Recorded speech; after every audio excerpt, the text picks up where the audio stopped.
Salam sahabat firman yang Tuhan Yesus kasihi.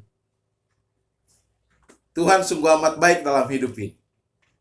Sampai saat ini nafas kehidupan Dia masih percayakan bagi kita dan kita menikmati hari hidup ini. Saya pribadi bersuka cita oleh karena saya boleh jumpa dengan sahabat firman untuk pelajaran rohani. Dan sahabat firman yang diberkati Tuhan, sebelum kita akan mempelajari firman Tuhan, mari sejenak kita memohon kuasa Roh Kudus di dalam doa. Mari berdoa. Bapa di surga, waktu yang indah sedia kami akan membacakan dan mempelajari firman Tuhan. Karuniakan Roh Kudus bagi kami. Mampukan kami untuk menyampaikan firman Tuhan. Mampukan kami untuk mengerti akan maksud Tuhan di dalam firman yang kami akan pelajari pada hari ini. Kami menyerahkan firman ke dalam tangan-Mu, jadilah kehendak-Mu. Kami sudah berdoa hanya di dalam nama Yesus Juru Selamat kami. Amin. Sahabat firman yang diberkati Tuhan, judul pelajaran kita adalah perjanjian yang utama. Ayat-ayat firman Tuhan yang melandasi firman Tuhan sepanjang minggu ini perlu sahabat firman kita baca bersama-sama di rumah kita masing-masing di dalam Kejadian 9 ayat 15, Yesaya pasal 54 ayat 9, Kejadian 12 ayat 1 sampai ayat yang ketiga, Galatia 3 ayat 6 sampai ayat 9 dan ayat 29, Keluaran 6 ayat 1 sampai ayat 8, dan Yeremia pasal 31 ayat 33 dan 34. Ayat inti kita terdapat di dalam Keluaran pasal 19 ayat yang kelima. Firman Tuhan, jadi sekarang jika kamu sungguh-sungguh mendengarkan firmanku dan berpegang pada perjanjianku, maka kamu akan menjadi harta kesayanganku sendiri dari antara segala bangsa, sebab akulah yang empunya seluruh bumi.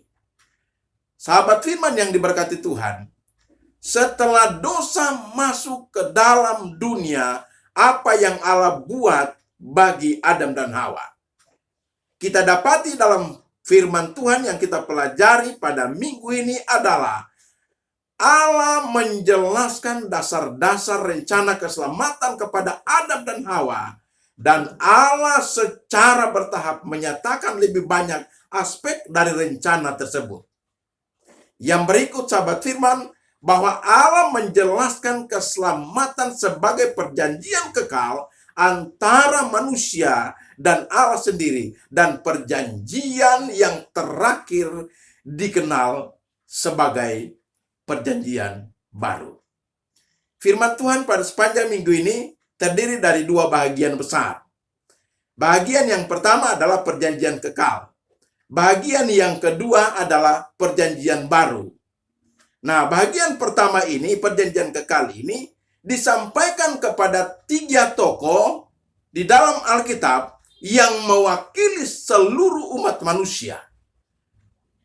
Tokoh yang pertama, perjanjian kekal Allah dengan Nuh. Tokoh yang kedua adalah perjanjian kekal Allah dengan Abram. Tokoh yang ketiga adalah perjanjian kekal Allah dengan Musa. Mari kita belajar bersama-sama sahabat firman. Mari kita lihat perjanjian kekal. Jadi sekarang, jika kamu sungguh-sungguh mendengarkan firmanku dan berpegang pada perjanjianku, maka kamu akan menjadi harta kesayanganku sendiri dari antara segala bangsa, sebab akulah yang mempunyai seluruh bumi. Ayat inti kita, Keluaran pasal 19 ayat 5. Nah sahabat firman, janji ini menuntun kita dan kita melihat bahwa Allah mengundang setiap orang untuk memiliki hubungan dengannya sebagai suatu perjanjian. Dan Allah telah menyesuaikan perjanjian ini dengan waktu, tempat, dan orang-orang yang terlibat di dalam perjanjian ini. Nah, perjanjian atau surat wasiat atau keinginan terakhir perjanjian kesepakatan perjanjian ini, saudara-saudara, sahabat firman, terjadi kesepakatan antara dua pihak. Ya, terjadi kesepakatan antara dua pihak. Dan mari kita lihat perjanjian kekal mengandung 3 elemen dasar. Elemen yang pertama adalah Allah menegaskan janji perjanjian dengan sumpah di dalam Ibrani pasal 6 ayat 17. Yang kedua, sahabat firman, individu berkomitmen untuk menaati Allah di dalam perjanjian ini. Ulangan pasal 4 ayat yang ke-13. Dan yang ketiga, cara yang digunakan untuk menggenapi perjanjian Allah dengan umatnya adalah keselamatan melalui Yesus Kristus. Di dalam Yesaya pasal 42 ayat yang ke-6. Nah, sahabat firman yang diberkati Tuhan, perjanjian kekal di dalam perjanjian lama, rencana keselamatan ditujukan melalui sistem upacara kurban. Dan sistem upacara kurban ini mengacu kepada datangnya Sang Penebus. Dia adalah Juru Selamat, Yesus Kristus. Mari kita lihat perjanjian kekal ini, bagian pertama, diberikan kepada 3 tokoh, dan tokoh yang pertama adalah Nuh. Tetapi dengan engkau aku akan mengadakan perjanjianku, dan engkau akan masuk ke dalam bahtera itu, engkau bersama-sama dengan anak-anakmu dan istrimu dan istri anak-anakmu. Dalam Kejadian pasal 6 ayat 18. Sahabat firman yang Tuhan Yesus kasihi, kata perjanjian dalam ayat di atas digunakan pertama kalinya dalam Alkitab. Dan konteksnya adalah pengumuman tentang air bah yang akan menghancurkan dunia ini. Dan perjanjian ini adalah perjanjian bilateral antara Allah berjanji untuk menyelamatkan Nuh dan keluarga. Dan sahabat firman, sebenarnya perjanjian ini bukan saja ditujukan kepada Nuh pada zamannya, tetapi jika pada zamannya orang-orang menerima akan firman yang disampaikan oleh Nuh, maka perjanjian ini juga berlaku bagi mereka, perjanjian keselamatan. Nuh, sahabat firman, menerima perjanjian itu dengan cara dia harus mengikuti akan kemauan Tuhan. Harus dia membangun sebuah bahtera. Dan bahtera ini menggenapi perjanjian keselamatan yang disampaikan kepada Nuh, bahwa dia akan diselamatkan bersama istri dan istri anak-anaknya. Nah, saudara-saudara, sahabat firman yang Tuhan Yesus kasihi, kita lihat bahwa perjanjian kekal Allah kepada Nuh ini berlaku sampai saudara dan saya pada zaman sekarang ini, bahwa Allah selalu setia pada firman-Nya. Dia hanya dapat dicegah untuk memenuhi janjinya jika kita dengan keras kepala menolak pertolongannya.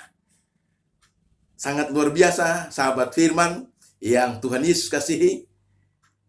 Ketika kita lihat perjanjian kekal antara Allah dan Nuh ini, maka saudara-saudara kita dituntun untuk lebih mengikuti akan kemauan Tuhan daripada kemauan kita. Mari kita lihat perjanjian yang kedua, perjanjian kekal Allah yang kedua bersama tokoh yang kedua adalah dengan Abram. Pada hari itu Tuhan mengadakan perjanjian dengan Abram serta berfirman, kepada keturunanmu lah kuberikan negeri ini.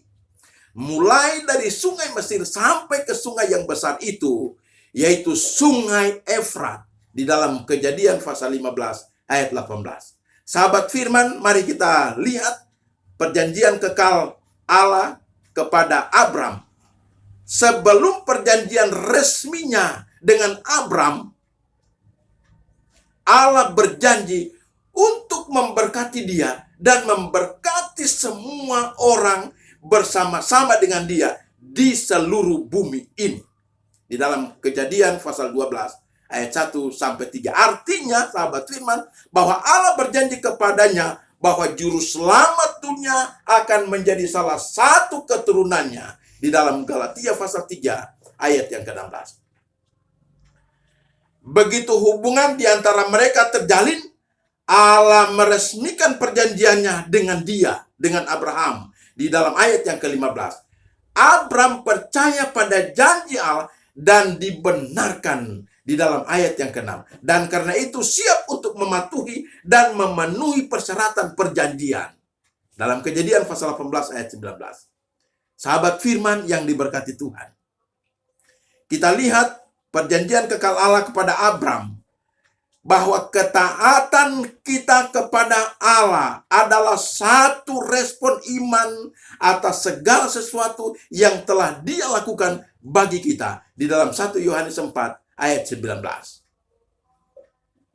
Mari kita lihat perjanjian ketiga pada tokoh yang ketiga. Perjanjian kekal Allah kepada Musa. Jadi sekarang kita baca lagi ayat intinya. Jadi sekarang jika kamu sungguh-sungguh mendengarkan firman-Ku dan berpegang pada perjanjian-Ku, maka kamu akan menjadi harta kesayangan-Ku sendiri dari antara segala bangsa, sebab Akulah yang mempunyai seluruh bumi. Sahabat firman yang diberkati Tuhan. Perjanjian Allah dengan Israel melalui Musa merupakan kelanjutan dari perjanjian dengan Abraham, Ishak, dan Yakub. Di dalam Keluaran pasal 6 ayat 4 sampai ayat yang ke-5. Dan hubungan khusus dengan Allah dibangun sejak perjanjian kekal Allah dengan Musa. Di dalam Kejadian pasal 17 ayat 7 sampai ayat 8 dan Keluaran 19 ayat yang ke-5. Mereka diizinkan akan menjadi bangsa yang besar. Dalam Kejadian pasal 12 ayat 2 dan Keluaran pasal 19 ayat yang ke-6. Dan diperlukan perjanjian ini memerlukan penurutan antara Musa dan orang-orang pada zamannya. Dan saudara-saudara, perjanjian ini juga berlaku sampai kita saat ini. Bahwa perjanjian kekal Allah kepada Musa diperlukan penurutan kita kepada kehendak Tuhan. Di dalam Kejadian 17 ayat 9 sampai ayat 10, Keluaran pasal 19 ayat 7 sampai ayat yang ke-8. Nah, sahabat firman yang diberkati Tuhan. Perjanjian kekal Allah kepada Musa ini menunjukkan kasih karunia Allah yang sangat besar. Bahwa Allah mengambil langkah pertama dengan menyelamatkan Israel. Kemudian Dia memberi mereka hukum agar mereka menurutinya. Sebagai tanggapan yang wajar terhadap perjanjian itu. Dan sahabat firman yang diberkati Tuhan. Begitu juga dengan Injil. Ketika saudara dan saya, sahabat firman, kita menerima Injil kebenaran ini, maka yang pertama diarahkan bagi orang yang menerima Injil adalah menyatakan Kristus sebagai penyelamat manusia. Kristus dinyatakan sebagai penebus dosa manusia. Dan kemudian ketika Kristus menebus dosa manusia, Dia juga membantu kita untuk menaati akan ketetapan atau hukum-hukumnya. Di dalam 1 Petrus 2 ayat yang ke-24. Perjanjian ini dalam Keluaran pasal 19 ayat 5 diberikan tidak hanya untuk Israel, sahabat firman, tetapi juga untuk semua yang taat pada firman Allah. Mereka yang hidup di tengah bahaya zaman akhir boleh menyadari bahwa sama seperti pada awal pengalaman mereka. Kebenaran menyatakan mereka dengan juru selamat. Demikian pula Dia yang adalah perancang dan penyempurna iman mereka akan menyempurnakan pekerjaan yang telah Dia mulai bagi mereka. Dan sahabat firman, Allah itu setia. Oleh sebab itu kita dipanggil untuk bersekutu dengan dirinya. Kita dipanggil untuk bersekutu dengan Yesus Kristus. Sahabat firman yang diberkati Tuhan. Mari kita lihat bahagian kedua dari firman yang kita pelajari pada minggu ini. Ini adalah perjanjian baru. Sesungguhnya akan datang waktunya, demikianlah firman Tuhan. Aku akan mengadakan perjanjian baru dengan kaum Israel dan kaum Yehuda. Di dalam Yeremia pasal 31 ayat 31. Timbul pertanyaan sahabat firman. Mengapa perjanjian baru diperlukan? Apa bedanya dengan yang lama? Mari kita lihat, kita belajar sedikit. Bahwa Allah telah menjaga Israel seolah-olah dia adalah suami mereka. Tetapi sahabat firman sangat luar biasa. Mereka tidak setia dan tidak menaatinya. Mereka telah membatalkan perjanjian pertama. Dan di dalam Yeremia pasal 31 ayat 32. Namun bagaimanapun perjanjian baru masih merupakan kelanjutan dari perjanjian lama. Dan satu-satunya perbedaan adalah bahwa Allah menjanjikan hubungan yang lebih dekat antara manusia, saudara dan saya, dengan dirinya. Di dalam ayat yang ke-13.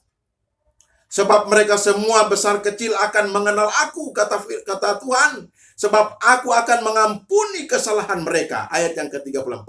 Sekali lagi, Allah mengambil langkah pertama dan menyelamatkan kita dari dosa. Ketika Allah sudah menyelamatkan saudara dan saya dari dosa kita, apa respon alamiah kita, sahabat firman?